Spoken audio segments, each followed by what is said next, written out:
What unfolds when the architect of a pizza empire revisits his inaugural location, only to find that no one recognizes him?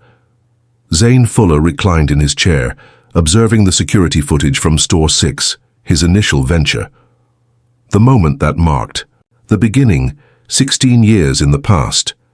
What began as a modest space with a malfunctioning oven and a pair of folding chairs has evolved into a network of 16 establishments spanning 3 states. At this moment, he held the position of CEO. Yet, at some point in the journey, a shift occurred. He gazed intently at the screen. The atmosphere was subdued, yet the tension in the kitchen was palpable. A girl dabbed at her eyes with her sleeve as she worked the dough with her hands. A young man let a pizza tray slip from his grasp, recoiling. As if bracing for an impending reprimand, Zane halted the stream. Years had passed since he last visited Store 6. All the staff had changed. Who is in charge? A man named Todd. Zane had only encountered his name in quarterly reports, never having met him, and a knot formed in his stomach. He despised depending on reports. He rose, pulled on his hoodie, and reached out to his assistant. "I'm stepping in as a fresh addition to the team. Coordinate with HR to get it arranged. I'm eager to begin tomorrow." She paused, uncertainty flickering in her eyes. "Should I inform the district manager?" "No. I want to uncover the truth behind the scenes." He had experienced this moment once before, many years in the past. However, his beard had become more pronounced, his hair had lengthened, and he sported glasses. He resembled a weary recent graduate, rather than the visionary behind a pizza empire. No one at Store 6 had ever encountered him. In a company of this magnitude, the majority of employees perceived the CEO as a remote figurehead, particularly the recent ones flawless. The following morning, Zane entered Store 6, stepping in as Zach, the latest addition to the team. He donned a worn hoodie, paired with jeans, and his expression was vacant. No one even flinched. At the counter's edge, a girl with dark curls meticulously folded boxes. She glanced upward and offered him a weary smile.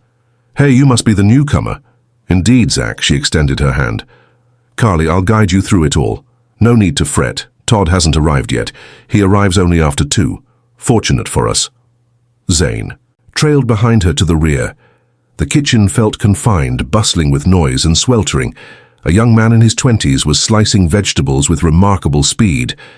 Another was extracting a steaming pizza from the oven, beads of sweat trickling down his temple.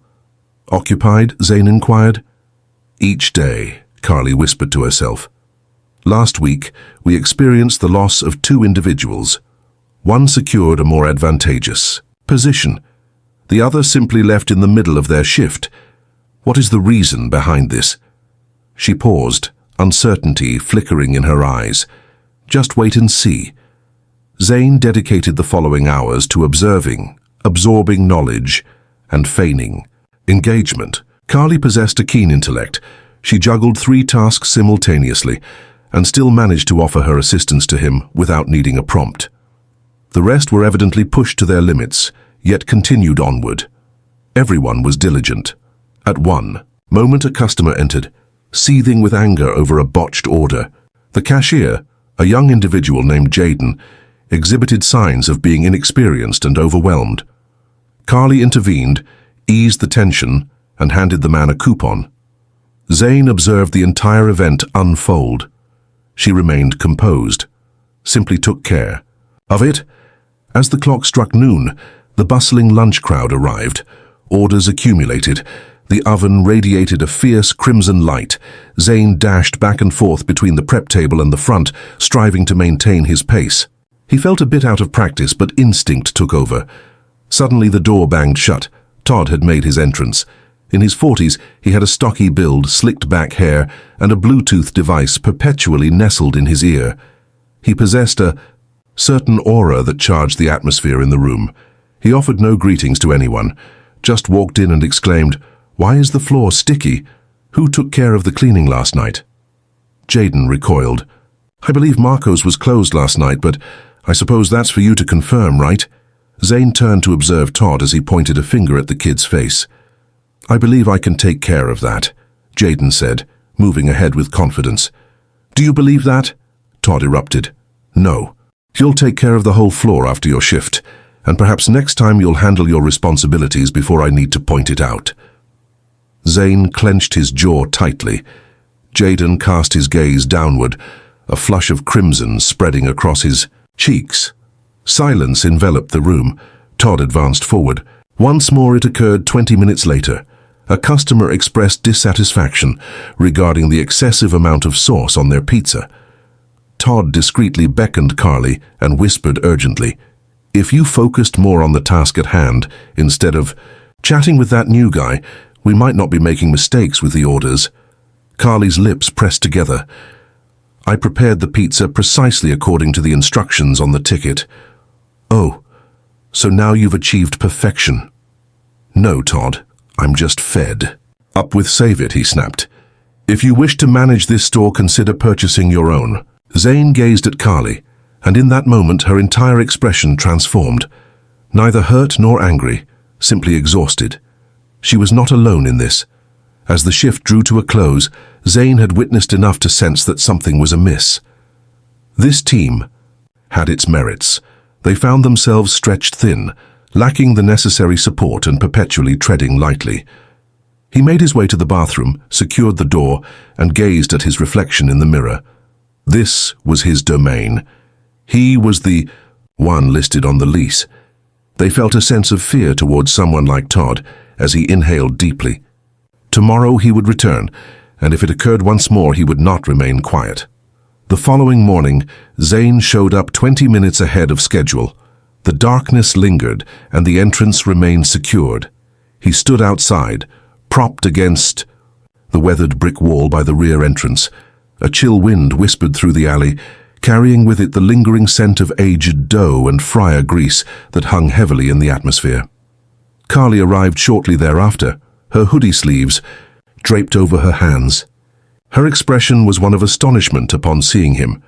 "You got here before me," she remarked as she unlocked the door. "Many individuals tend to arrive early only when they are trying to escape something." With a determined shove, she opened the door and illuminated the space with a flick of the switch. Zane stepped in, saying he thought it best to get a head start. She took her time to reply. Instead, she filled the sink, added sanitizer tabs, and began preparing the knives. She appeared to be someone who had mastered the art of perpetual motion, using it as a means to sidestep deep contemplation. Once the preparation area was arranged, she cast a quick look around. "Todd, the guy you met yesterday, isn't usually like that," Zane said as he reached for the flour bin. She shrugged, noting that he doesn't appear to be someone who undergoes significant changes. "He has his moments. Yesterday was simply more challenging than usual." Zane refrained from pushing. He recognized the tone as resigned, cautious, straddling the line between truthfulness and self-preservation. He had listened to it countless times over the years from staff members striving to maintain their positions while navigating the whims of those in power. As the morning progressed, additional members of the team began to arrive. Jaden appeared as though he had been deprived of rest. His apron bore the marks of countless tasks, and he moved with the heavy resignation of one bracing for yet another. Challenging shift. A lanky figure named Leon arrived shortly thereafter, saying little before making his way directly to the ovens. No one made a jest. No one stayed behind. As they finally opened, the atmosphere was charged with anticipation. Was neither loud nor chaotic. It was silent in the manner that machines are silent just before they fail. At approximately 11, a woman dressed in a collared shirt and slacks entered through the side door. She surveyed the kitchen with the keen gaze of an inspector tasked with ensuring every detail was accounted for. Without a word of introduction, she simply inquired about Todd. Carly replied, her gaze fixed elsewhere. "He's not here yet." The woman let out a soft sigh and glanced at her tablet. "He mentioned he would arrive here by 11. I am conducting a standard review, stock management, planning, adherence to regulations, you get the idea." Carly remained silent. Zane observed her shoulders tense up. She pivoted towards him. "Indeed," he remarked. She never inquired about his name. She simply tapped a few things on her screen before making her way into the back cooler. Carly held her breath until the door clicked closed. Then she began to speak. "That varies by region. Denise is her name. She arrives once a month, always fleeting.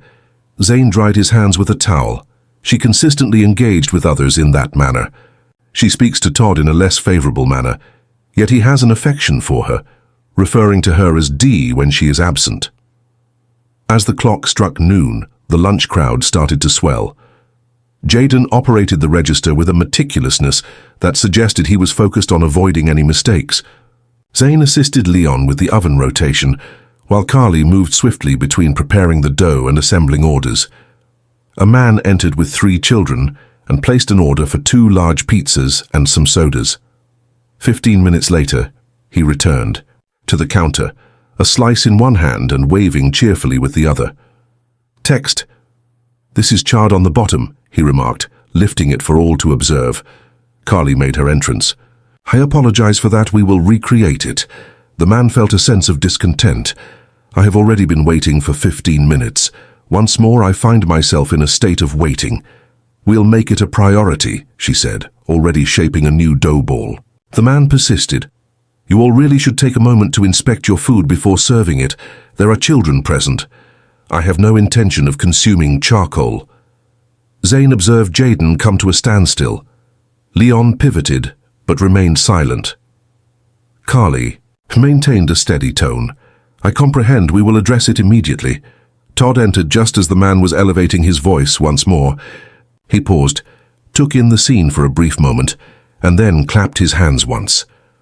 "All right, what seems to be the issue now?" the customer asked him. "This girl served me pizza that was burnt."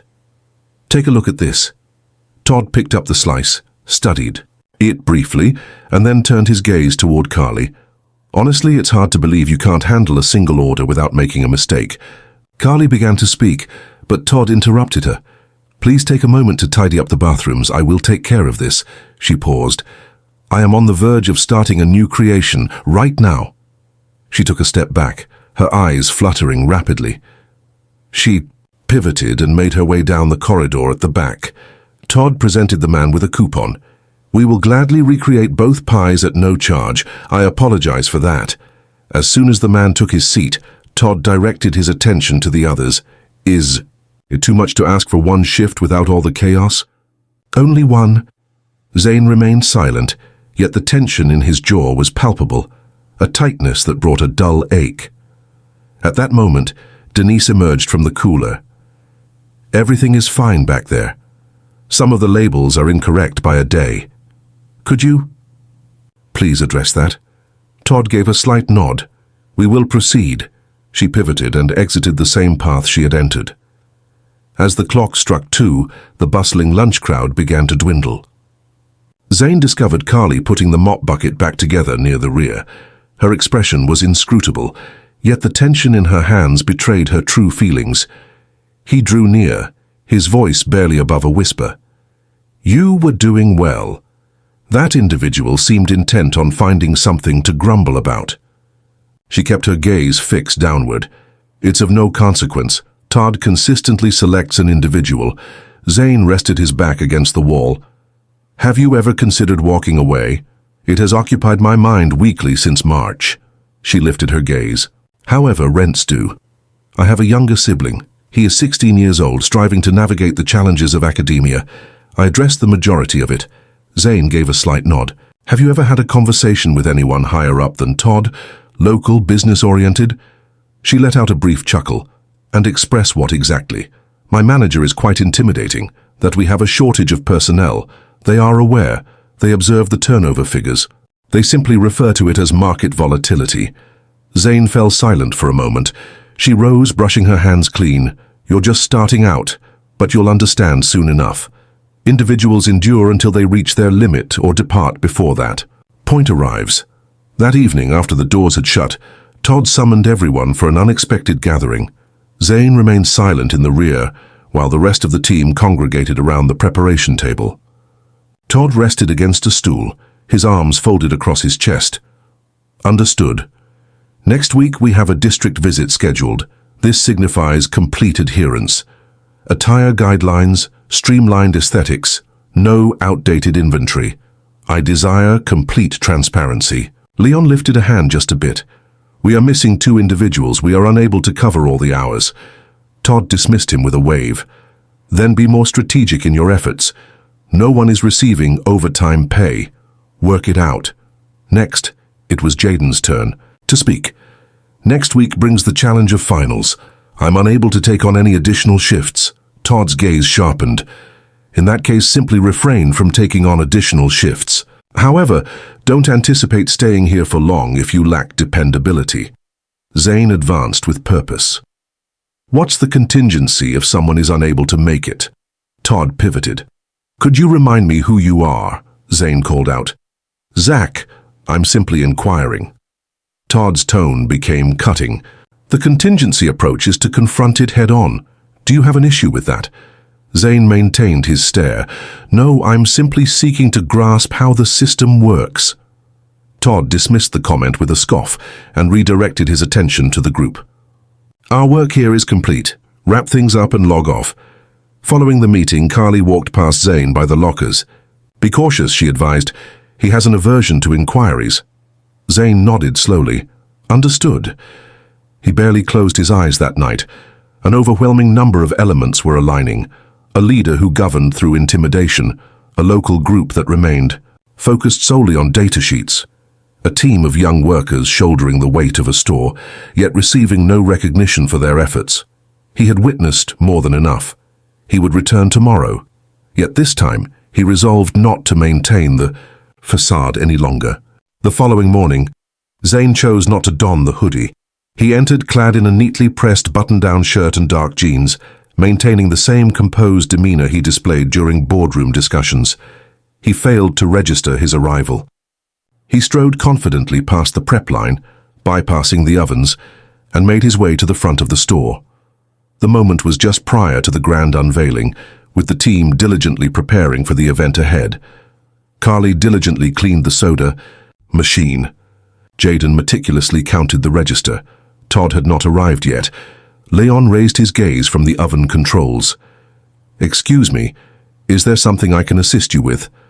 Zane hesitated before responding. He paused, allowing the attention of the room to shift towards him. Zane Fuller, he introduced himself. This company is mine. The hush enveloped the space, absolute and profound. Silence enveloped the scene, and not a single soul stirred. Jaden's hands lingered above the register, suspended in a moment of stillness as he counted.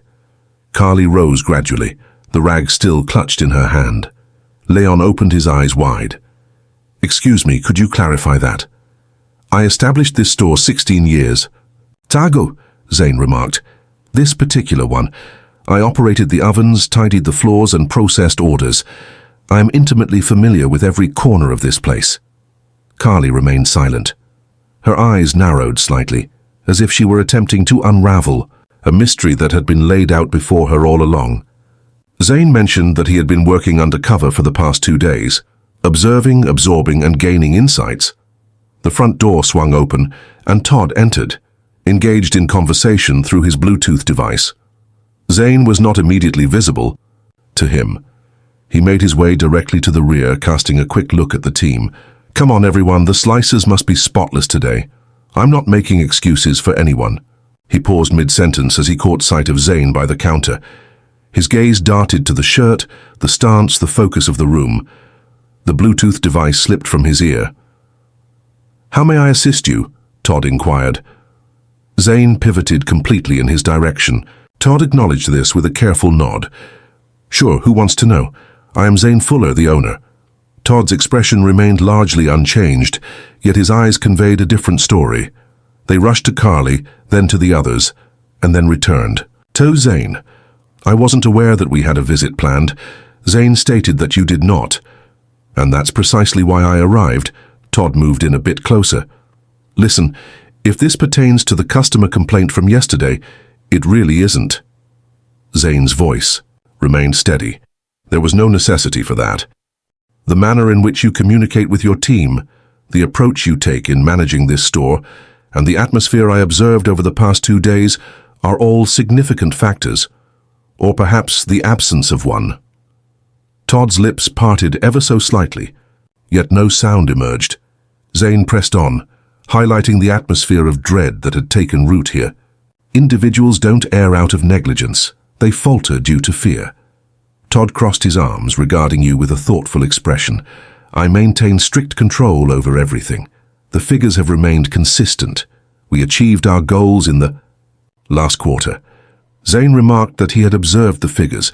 I have observed the turnover rates and noted the number of hours you have scheduled for these individuals without any extra assistance. He glanced over at Carly. In the past month, how often have you completed a full shift without taking a break? She hesitated, then answered, at least 5. Zane nodded once, then looked at Jaden. How long have you been here? 3 weeks. Has anyone trained you? Jaden shook his head. Zane turned back to Todd. That's not tight management, that's neglect. Todd's stance shifted defensive now. You think you can walk in here and judge me after 2 days? I can, Zane said. Because I've done your job and I did it without making people feel small. Leon stepped forward. Can I say something? Zane looked at him. Go ahead. Carly's the only reason this place hasn't fallen apart. She covers for everyone. She trains new hires without being asked. She's been holding this place together for months. Zane looked at Carly. She didn't speak. She didn't need to. Todd gave a short laugh. So what now? You gonna fire me in front of your staff? No, Zane said. You're going to step outside with me now. They went out the back door. Zane didn't raise his voice, but his tone carried finality. I gave you this store 3 years ago. You were supposed to build people up, not tear them down. I maintained order, Todd remarked. Results are what you seek. Strength is essential. Zane remarked that you mistake intimidation for leadership, resulting in a setting where individuals feel expendable. This isn't representative of the values of this company. Todd remained silent. Zane stated that you are being removed from your position as store manager, effective immediately. You will receive compensation for the remainder of the week. You can expect a call from HR this afternoon. Stay out. Todd's jaw clenched, yet he refrained from voicing his dissent. He just pivoted and strolled away, disappearing around the edge of the building. Zane re-entered the building. The silence enveloped the room once more, yet a different kind of energy lingered in the air. Neither relief nor celebration, just a profound sense of stunned stillness. Zane stated that he wasn't looking to create any drama. I'm not here to act, as if a single conversation can resolve all issues. He surveyed each of them with a keen eye. You've been shouldering more burden than necessary. That comes to a close today. He directed his gaze at Carly. This place has been held together by your efforts. I witnessed it firsthand. Please take on the role of acting manager effective immediately. Her eyes grew large with surprise. I see that. You've already been handling the task. Now you will receive compensation for it. She cast her gaze downward before lifting it once more. I'm uncertain about my ability to manage a store. Zane remarked that you understand how to uplift your team. Ultimately, that's what holds significance. We will provide you with the necessary tools. Leon advanced with purpose. Will we be adding more team members? Indeed, Zane replied. I have already had a conversation with HR. We are currently processing 4 new hires. Complete coverage will be in place within a fortnight. Jaden lifted his hand just a bit. What are your thoughts on training? Formal training begins tomorrow, Zane announced. Until the new hires arrive, your hours will be adjusted to a reduced schedule. No one here is working extra shifts unless they choose to. He surveyed his surroundings once more. This is not an act of charity. This achievement is well deserved, yet it marks just a step in the journey ahead. We are collaboratively reconstructing this space in the most effective manner. Silence enveloped the moment, devoid of applause or cheers, simply a tranquil acknowledgement, which, Zane understood, signified something deeper. He remained for the remainder of the day, not in the role of a CEO, but as a fellow team member. He assisted with the evening preparations, managed the ovens, and observed as Carly settled into her new position. She refrained from issuing commands. She inquired, ensured everyone was doing well, and provided support. As the store began to clear, Zane took a seat beside her at the front counter. This caught me by surprise, she remarked. Neither did I, he responded. Yet a sense of relief washed over her as she met his gaze once more. What prompted you to do that? Zane expressed that he ceased to rely on the reports and began to listen to his instincts once more. She gave a slow nod while he leaned in closer. This space was never intended to revolve around a single individual taking charge. It was meant to be a collective effort, a place where individuals could flourish. If we didn't succeed, the responsibility falls on me. Without uttering a word, her expression softened as Zane rose to his feet. I'll return next week, not incognito, just to touch base. All right, she said, as he stepped into the night, glancing back just once. The interior lights remained illuminated. The staff continued their cleaning, yet the atmosphere in the room had shifted, neither complete nor flawless, yet beginning to mend. And that, Zane mused, held immeasurable value. 2 weeks later, the morning air was thick with heat as Zane drove into the lot behind Store 6. He parked close to the loading dock, the very spot he used to occupy when he was scraping dough off trays and mending the broken cooler with duct tape. The exterior remained largely unchanged through the years, with its familiar chipped red bricks and the same warped awning above the back door, yet there was an unmistakable shift within. Not everything, not at this moment, but sufficient. Upon entering, he instantly spotted a clipboard dangling near the dish sink. A new schedule was affixed to it, meticulously printed and color-coded, rather than hastily scrawled at the last moment with a Sharpie. The preparation area was fully equipped, and the bins of dough were organized by both time and weight. No one had invited him in today, yet he felt compelled to witness what had emerged in the aftermath of the storm. Carly lingered at the counter, her eyes focused on the tablet in her hands. Her hair was neatly pulled back, sleeves rolled up too. Her elbows and a fresh black apron was fitted perfectly over her attire. She hesitated to lift her gaze immediately. "You're early," she remarked, not bothering to face him. "We won't be open for another hour. I thought I'd drop by before things got busy. Just wanted to check in on how you're doing." She pressed a few buttons on the screen and then turned her gaze towards him, just managing to stay on our feet. Zane rested against the counter, observing her as she moved deftly from one task to another. Her steps were steady and unwavering, devoid of any furtive glances toward the door, as if she were entirely absorbed in her purpose, moving with intent and determination. "You're finding your groove," he remarked. "Still short." "2 hires," she responded. "One left before orientation, while the other begins next week, but the team is adapting.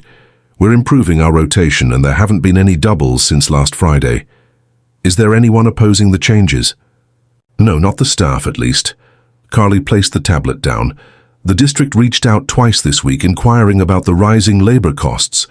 Zane lifted an eyebrow in curiosity. "And I instructed them to reach out to you," he acknowledged with a single nod. Indeed, they did. "We will redefine what is expected in that regard. Some stores function with a lean approach out of necessity rather than choice."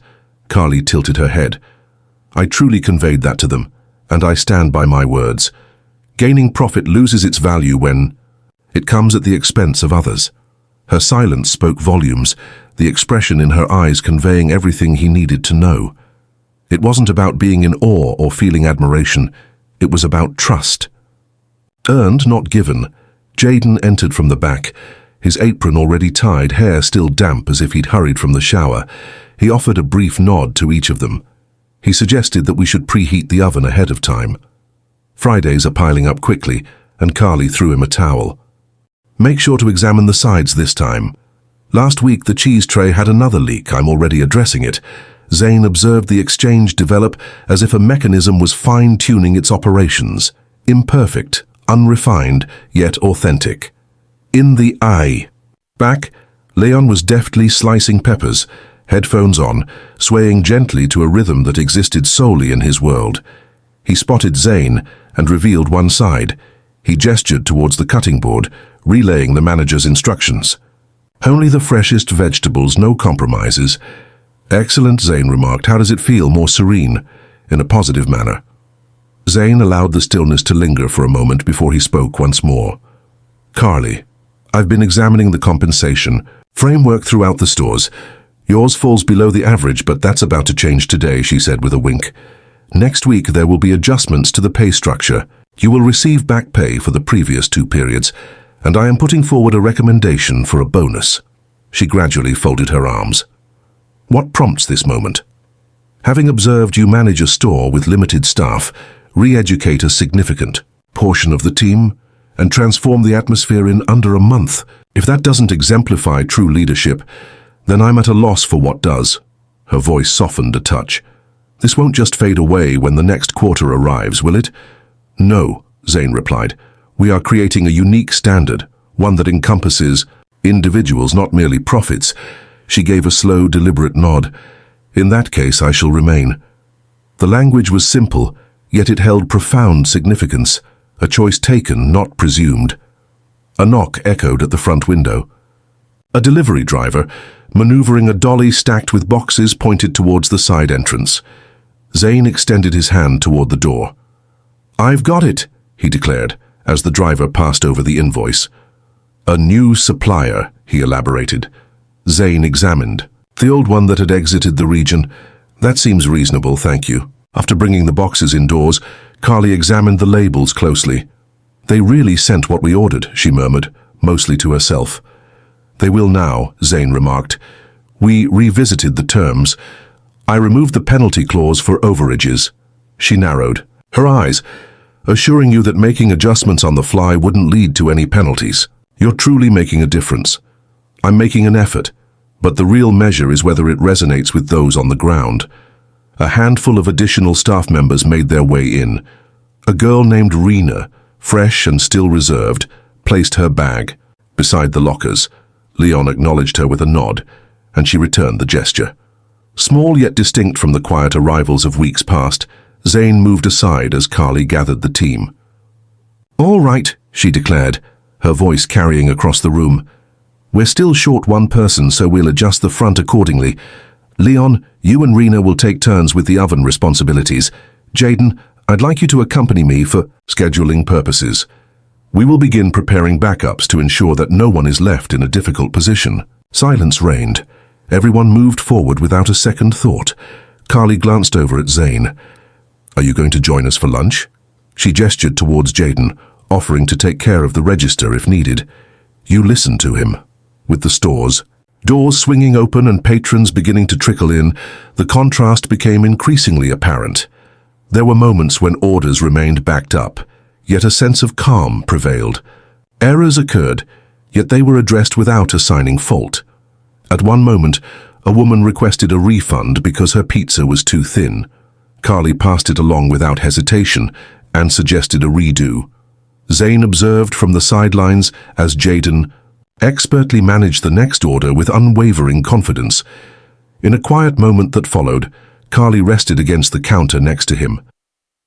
What surprised me the most, she asked. What is happening? That you returned at all. Many individuals at D. The Pinnacle ceased to gaze below. He gazed into the dining room, where a handful of children were dividing a soda and passing around fries. A father was assisting his daughter in carefully folding a slice without any spills. Zane remarked that he had ceased his search for an extended period. She nodded slowly, affirming that it wouldn't happen again. Text. Have you ever considered the idea of growth? She inquired. It's not about the company, it's about you and how you manage everything. I do, he said, but it begins right here. With those who are present when the spotlight is absent. The oven emitted a sharp buzz from the timer. Leon announced that a pie was ready. Rena expertly boxed it and smoothly slid it across the prep counter, maintaining her rhythm. Zane surveyed his surroundings again before grabbing an apron. He mentioned that he would handle the next few at the register. Allow yourself to breathe, you're always so serious, she smiled playfully. Sure, but if you botch a coupon scan, I'm going to cut your imaginary salary, he chuckled. Just... They navigated. The remainder of the lunch rushed together, devoid of titles or hierarchy. Simply individuals executing their tasks effectively. As the day came to an end, Zane removed his apron and carefully draped it by the dish sink. Carly stood at the back, clipboard in hand, meticulously reviewing the inventory. He strolled over. I'm heading out, she acknowledged with a nod. Thank you for stepping up, you've got this, he assured. I understand. He hesitated at the entrance.